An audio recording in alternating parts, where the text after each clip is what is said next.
Hey there, Investorholics. It's another ETF Spotlight review.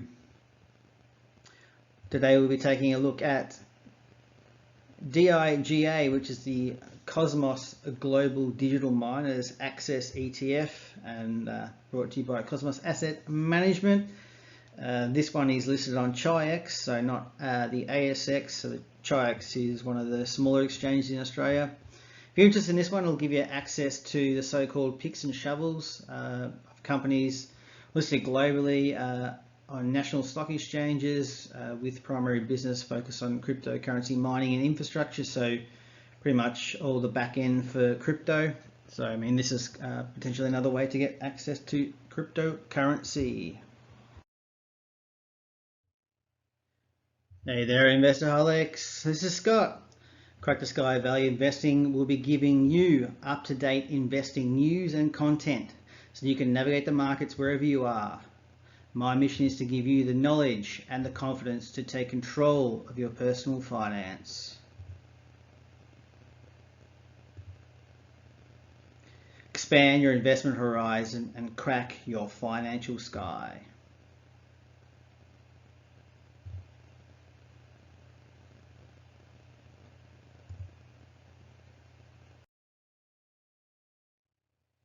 Okay, let's have a look at investment objective here. So DIGA aims to track the global digital miners access index for all the fees and charges, which is comprised of global companies with the primary business focus on digital assets, mining and infrastructure.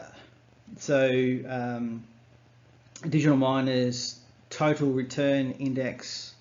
The index is custom designed to track the price movements of a portfolio of companies with a primary business focus on digital assets, mining, infrastructure, as we kind of touched on already. So criteria to be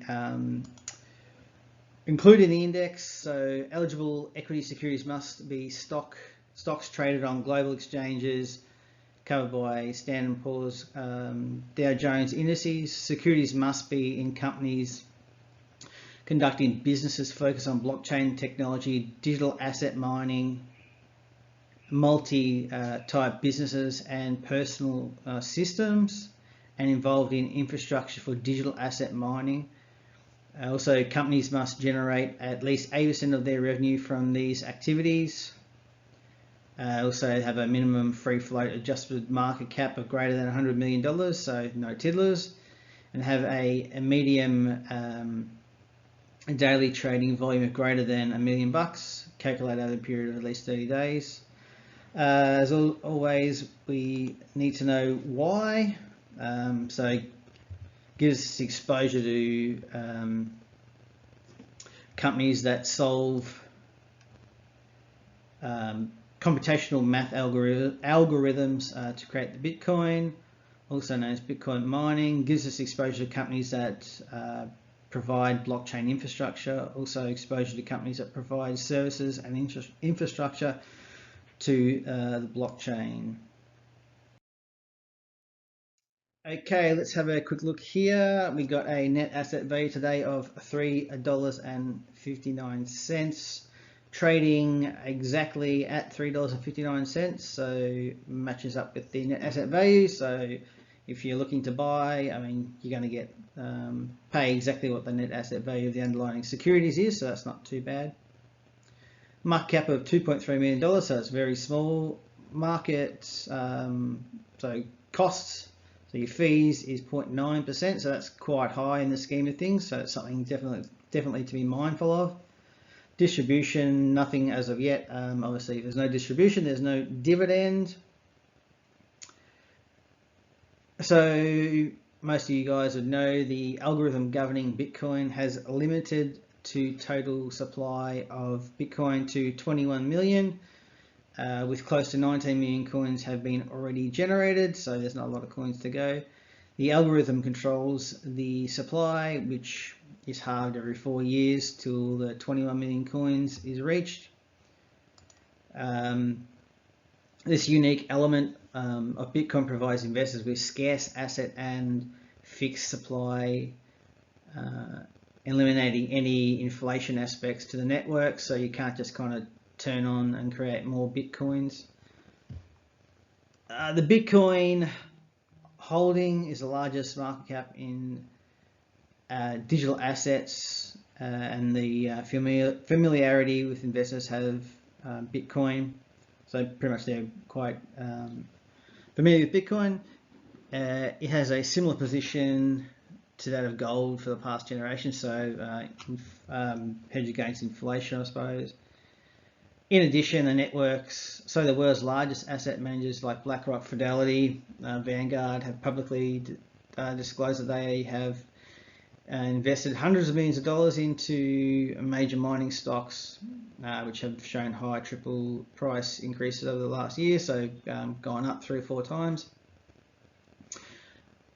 While Bitcoin has seen a significant increase in value over the past year, it's expected that the asset class will continue to rise given the enhanced regulation support, increased institutional participation, and stabilizing volatility. So pretty much I think as more institutions come into this space, you're going to see hopefully the price of Bitcoin and Ethereum and other coins go up.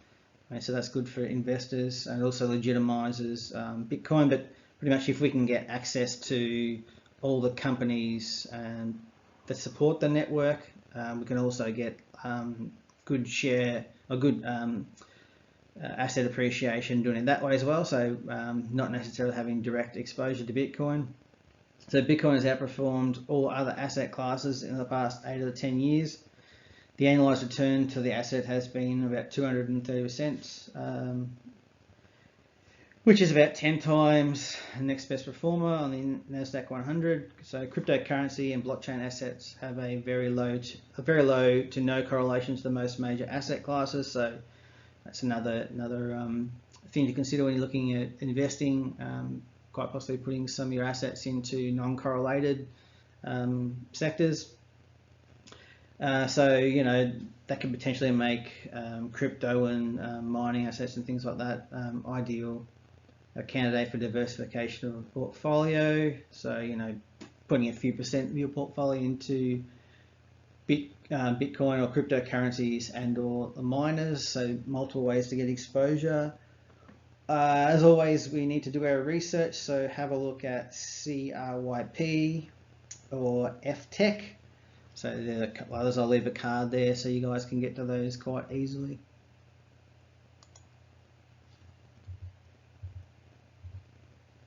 So yeah, I mean I like this one because it sort of gives you a pure play to the background of the digital currency network.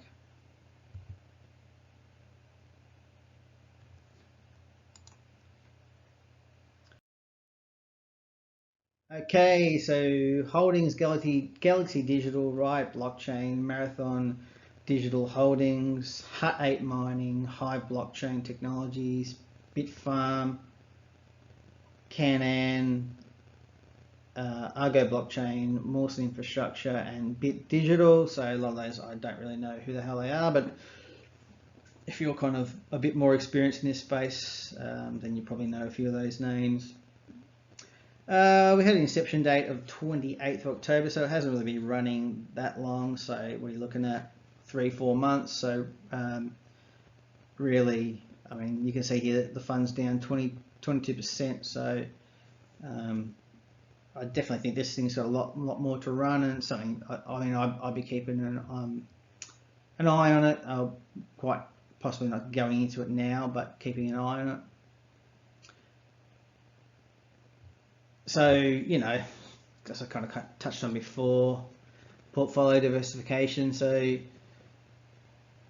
the outperformance of Bitcoin over the last few years, coupled with the fixed supply and inflationary hedge, Bitcoin is also a very low to no correlation, as I sort of mentioned before, with most other asset classes, making an ideal candidate for diversification. So I think most people are kind of looking at it as diversification play.